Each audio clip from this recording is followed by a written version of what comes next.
Hello, I'm Matt and welcome to Badger Workshop. I've got a new bit of machinery to set up. Before purchasing this I did some research and found very few reviews or videos on it, especially in English.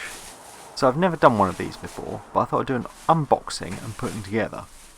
What we have here is the Metabo HC 260 planer thicknesser. It comes on a pallet and it's a big heavy box. So first out is the manual and then the fence. And I have to say, everything was well packed and quite secure in there. It's got stamped on it that it should be handled by 2 people, but unfortunately I don't have a friend. The Infeed and Outfeed tables are individually wrapped, so get them out of the way. The only thing left apart from the main body of the machine is the dust hood. Now I thought with all these bits out the machine itself wouldn't be that heavy, but it's got some real weight to it. So I was never going to be able to lift it out of the box like that. So I decided to cut the box open and slide it out. I normally don't like doing this because I don't like damaging the packaging in case there's a problem and you need to send it back. But it was the only way I was going to get it out of there by myself. I managed in the end to slide it out, and actually packed into the body of the machine is a load of the other components. The first thing the manual tells you to do is flip it upside down and get a friend to help you again. So I did it on my own, but I used my dolly so I could move it around. As you can see, the motor actually protrudes above the base of the unit, so it won't actually sit flat on the floor. And if in the future I want to make a cart for this to sit on, it'll have to have a hole in to accommodate that. Anyway, according to the instructions, the first job is to get these legs installed. So they've got little slots, they just slide in place, a bolt goes through, a washer and a nut the other side, and they get tightened up. They provide a spanner for doing this, but you really need 2 spanners, or a spanner and a socket set like I'm doing. It comes with 2 casters, and these get fitted to the legs on the Outfeed Table side. Again, just some bolts, washers and nuts to put these on.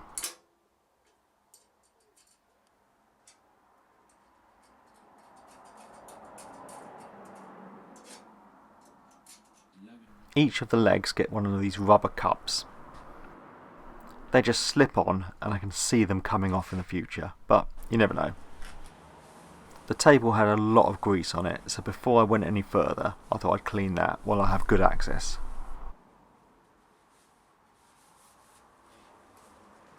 Next it's time to get the Infeed table installed.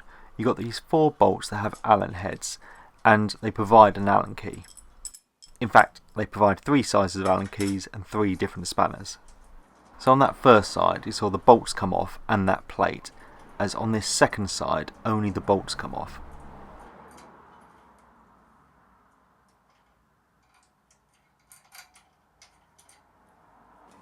Then the Infeed table can go on, and it's got a little bit that slides under the plate on the right, and then the plate can go back on the left and all 4 bolts can go on.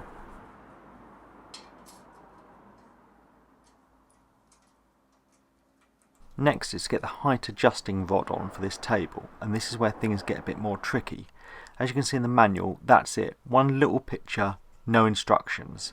So I took it all apart because it needs to go through this hole, and it wouldn't go through with any of those bits attached. Then I can start sliding all the bits back on in the order they came off, or not in the order they came off, in the same position they were originally.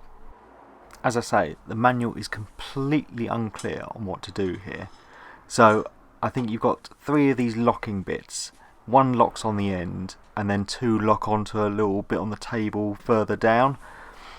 I had a bit of an experiment when I had it all together, and I twisted it and the table moves up and down, so I think I must have got it right. But the manual was terrible. The end of this rod is threaded and just screws into this hole.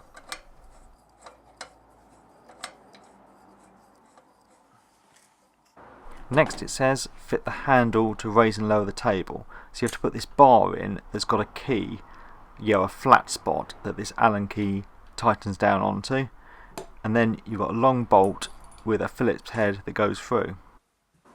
Then it fits through a hole on the end of the machine and can just get screwed into place.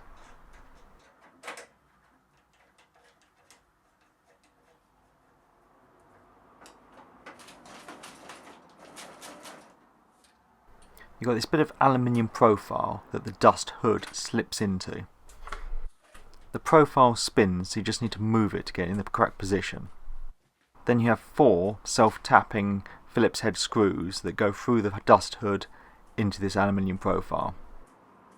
Then you see you've got that red handle, well that gets attached to the profile as well with 2 more self-tapping aluminium screws. Not aluminium screws, 2 self-tapping screws that go into the aluminium.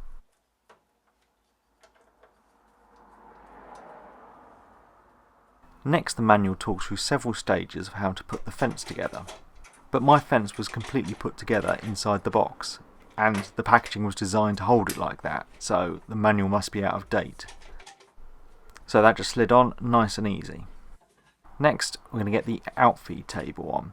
So the dust chute goes down, you've got 2 locking pins for this to sit on, and then these 2 arms swing back to lock it into place. One on the right activates a micro switch while you do that.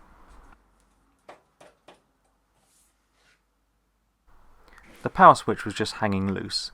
The instruction manual makes no mention of this, but I had 4 screws left, and looking at the picture it was pretty obvious where it needs to go.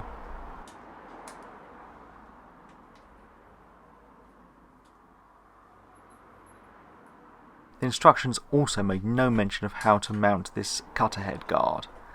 But again, looking at the picture, it's obvious where it needs to go, and it's got 2 bolts that are captured in it. With the arm secured in place, then the guard itself can just be slid in.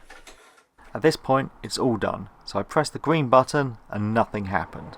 So you've got to make sure all the micro switches are engaged. So for surface planing, you've got to make sure this one's engaged, and you can see this one inside the machine. So when you put the dust hood in and raise the table up, it gets engaged. I mean, sorry for the terrible picture, it's really hard to film inside a machine. But it's got a little cutout that goes over a bar, and then you raise the table up and you can see the switch get engaged. Then you should be able to hit the green button and the surface planing mode works. So to set it up for thicknessing, you need to take the table off, so pull these 2 arms out and the table and the blade guard comes off. Then the dust hood flips over and covers the blades. Flick the green switch and nothing happened for me, and I spent an hour swearing at the manual and scratching my head. I just couldn't work out how any of the switches were getting engaged by flipping that over. But you can see that's it running. But on mine, because of that little red knob of that adjuster that it had, the blade guard wasn't sitting down fully. So if you see it's lifted up slightly, it won't work. And mine was just a few mils off, so I need to play around, but that stumped me for hours. So that's it all done. It's a pretty solid machine, and it's much quieter than my old one. The manual's appalling, and probably the worst one I've ever had. So I'll give you a review after I've been using this a few months. Thanks for watching, and please subscribe for more videos.